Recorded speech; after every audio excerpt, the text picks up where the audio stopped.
It was 2022. I was living in the Bay Area at the time, Oakland specifically, and I had driven up to visit my parents in Eureka for the weekend. If you've never taken Highway 101 along the Northern California coast, it's beautiful during the day and kind of a nightmare at night. Long stretches with no other cars, no cell service, barely any lights. It feels ominous. I left my parents' place around 8 p.m. on a Sunday, which, in hindsight, was a stupid decision. I should have just stayed the night and driven back Monday morning.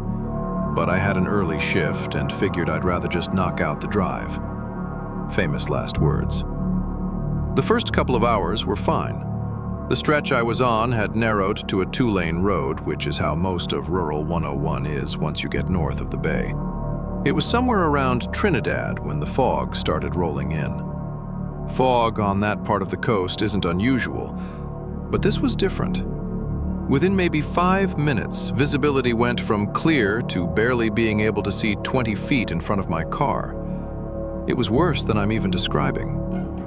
I slowed down to about 35 miles per hour and kept going. The smart thing would have been to pull off and wait it out, but there aren't many places to stop along that stretch. And honestly, I just wanted to get home. I figured if I took it slow, I'd be fine. Here's the thing about fog that thick. Any California driver knows this. It completely messes with your sense of space. You can't see landmarks. You can't tell how far you've gone. You can't see what's coming up ahead. It's disorienting as hell, especially when you're already tired. After another half hour of driving, I saw a figure standing on the side of the road. I say figure because that's genuinely what it looked like at first. Just a shape on the shoulder, maybe 50 feet ahead. As I got closer, I could tell it was a person, a guy based on his height. He was just standing there, facing the road. He wasn't walking.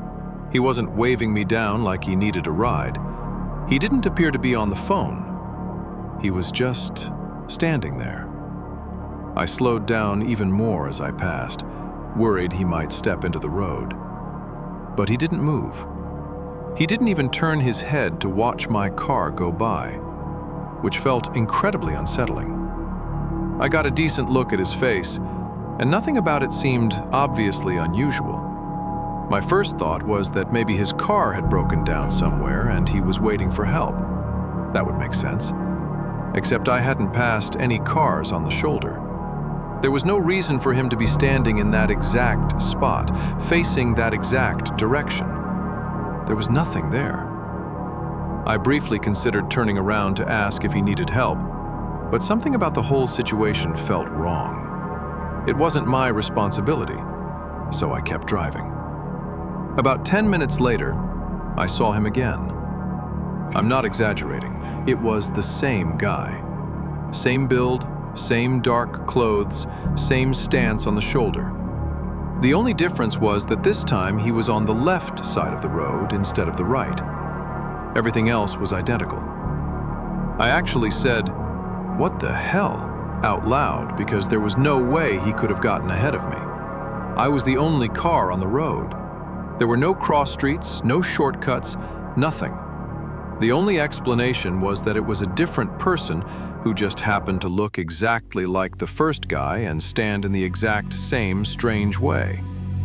I didn't want to look at him as I passed, but I couldn't help it. I had to confirm whether it was the same person. After getting a clear look, I was certain it was. But this time, he locked eyes with me as I drove by. I couldn't look away fast enough. The way his head snapped toward me was terrifying, and I instantly regretted making eye contact. I sped up a little, not too much, because the fog was still thick and I wasn't trying to veer off the road, but enough to push around 45 miles per hour. I wanted distance between me and whatever was happening back there. Then the fog got even worse. I could barely see the center line, so I had no choice but to slow back down.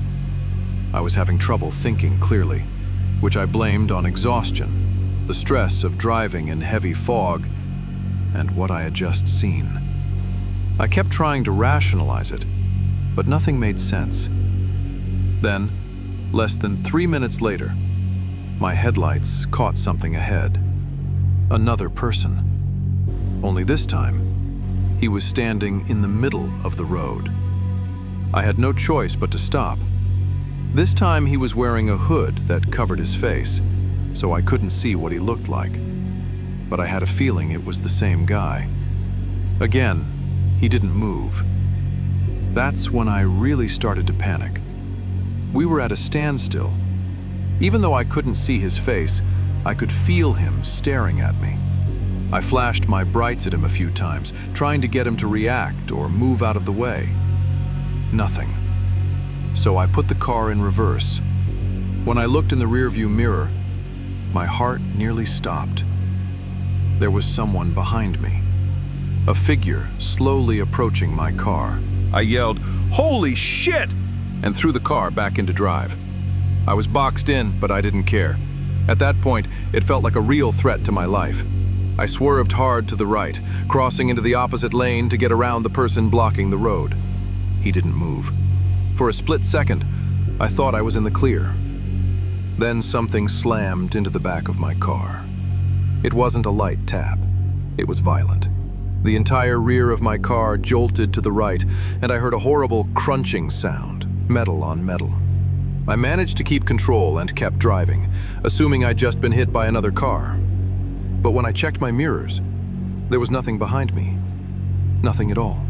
No headlights, no people. As if the situation wasn't already terrifying enough, that made it worse. I didn't slow down.